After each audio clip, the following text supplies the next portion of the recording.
Fala pessoal, sejam muito bem-vindos ao nosso capítulo 13 do livro de Provérbios. Nós estamos lendo 31 provérbios em 31 dias, então se você chegou agora, não deixe de conferir os vídeos anteriores, tem uma playlist com todos eles, eu estou colocando todos os dias, acrescentando os vídeos a essa playlist para você poder assistir depois. Se perdeu algum por acaso, não teve tempo de ver, não se preocupa que está tudo lá.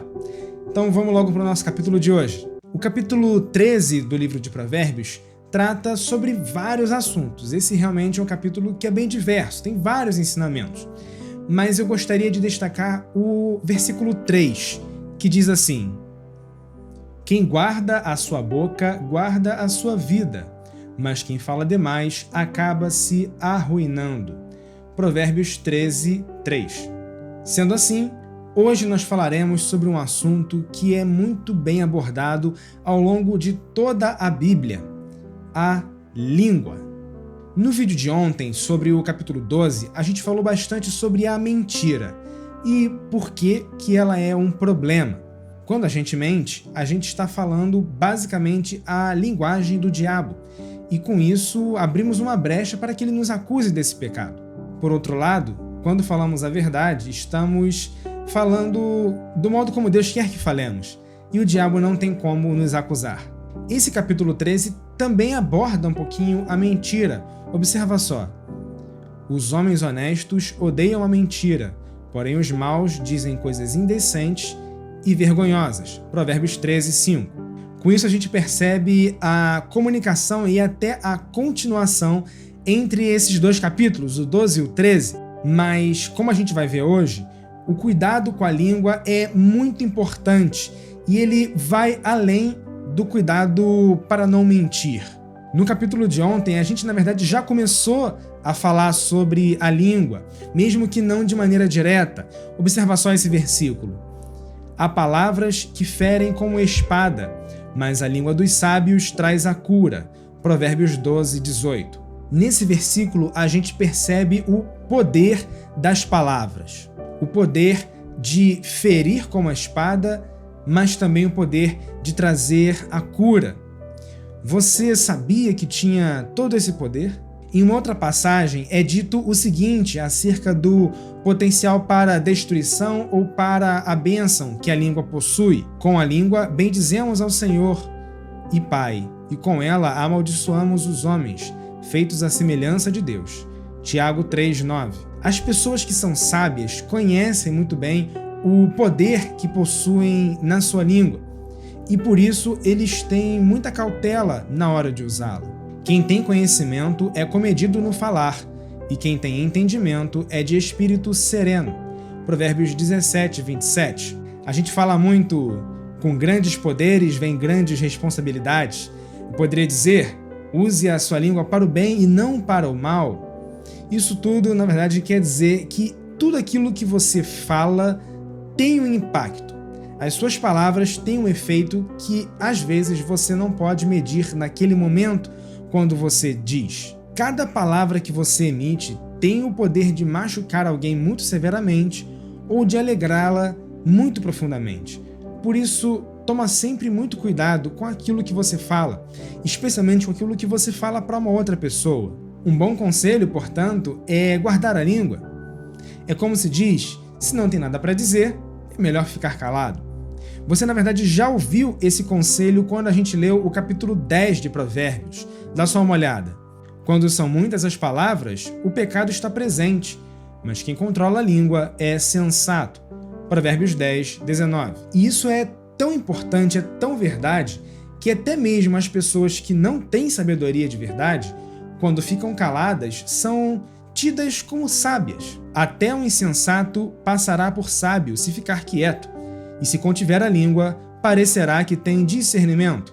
Provérbios 17, 28. A carta de Tiago, no capítulo 3, que a gente citou agora há pouquinho, fala extensamente sobre a língua e por que a gente tem que saber dominá-la para não ser dominado por ela. Todos tropeçamos de muitas maneiras. Se alguém não tropeça no falar, tal homem é perfeito, sendo também capaz de dominar todo o seu corpo. Tiago 3:2.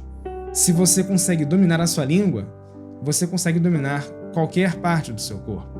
Toda espécie de animais, aves, répteis e criaturas do mar doma-se e tem sido domada pela espécie humana. A língua, porém, ninguém consegue domar. É um mal incontrolável, cheio de veneno mortífero.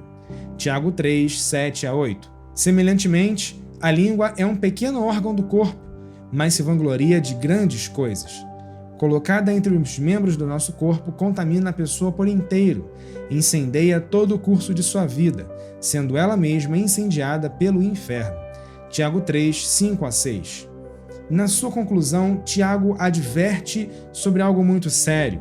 Da mesma boca procedem bênção e maldição. Meus irmãos, não pode ser assim. Tiago 3,10. Jesus, ele também fala sobre esse mesmo princípio que Tiago está falando no seu capítulo 3, e ele deixa uma advertência muito importante. Considerem, uma árvore boa dá fruto bom, e uma árvore ruim dá fruto ruim, pois uma árvore é conhecida por seu fruto. Raça de víboras, como podem vocês, que são maus, dizer coisas boas? Pois a boca fala do que está cheio o coração. Mateus 12, 33-34. A boca fala do que o coração está cheio. Você certamente já ouviu isso, mas saiba que isso não é apenas um ditado popular. Se trata de um princípio bíblico. Como o próprio Jesus diz, por meio das palavras nós conhecemos a índole do ser humano. Assim como uma árvore é conhecida pelo seu fruto, tipo, você fala, a gente tem uma laranjeira porque ela dá laranjas, a gente tem um limoeiro porque ele dá limões, e por aí vai. Da mesma forma, o homem é conhecido pelas suas palavras. E essa interpretação da fala, das palavras de alguém, como um meio de se conhecer o coração, as intenções daquela pessoa, isso é tão importante que Jesus conclui a sua argumentação nesse momento da seguinte maneira: pois por suas palavras vocês serão absolvidos, e por suas palavras serão condenados. Mateus 12, 37. Ele não quis dizer apenas que aquilo que alguém diz pode ser usado para condená-lo. Isso é verdade, mas não é exatamente isso que ele quis dizer. O que ele quis sintetizar é que as palavras são o extravasamento daquilo que ocupa o interior de alguém. Então, se alguém fala coisas más, significa que o seu coração está cheio de maldade. E o inverso também é verdadeiro. Se alguém fala coisas boas, o seu coração é bom. Agora, vamos refletir na nossa vida. O que a gente tem falado? Será que temos falado bênção ou será que temos falado maldição? Vamos buscar usar a língua como o rei Davi clama no seu Salmo de número 35. Minha língua proclamará a tua justiça e o teu louvor o dia inteiro. Salmos 35, 28. Então, vamos sempre procurar vigiar, medir as nossas palavras. E, mais importante do que isso, vigiar o nosso coração, porque é a partir dele que surgem as nossas palavras. Como o nosso filtro pode falhar, especialmente se estivermos tomados de fortes emoções, no calor do momento, podemos deixar escapar alguma coisa. Vamos pedir para o Senhor sondar o nosso coração, porque o filtro dele não falha. E ele pode nos apontar exatamente as palavras que temos falado que não o têm agradado e os traços no nosso coração que acabam nos levando a cometer esse pecado. Que Deus te abençoe.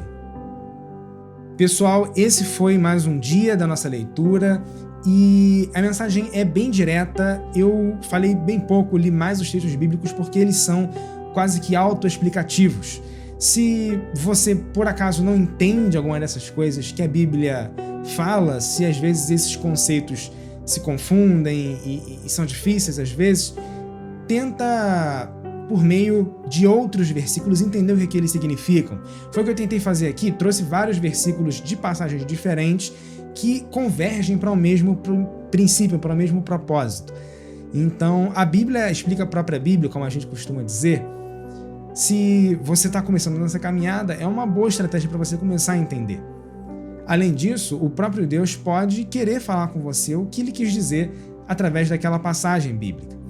Então vale a pena continuar perseverando na leitura, por mais que ainda não faça muito sentido. Lembra que a gente falou, a vida do justo é como a luz da aurora, que vai brilhando cada dia mais até ser dia perfeito. Então no comecinho ainda parece meio escuro, mas com o tempo vai ficando muito mais claro. A mensagem fica por aqui. Eu espero você no próximo vídeo, se Deus quiser. Até a próxima!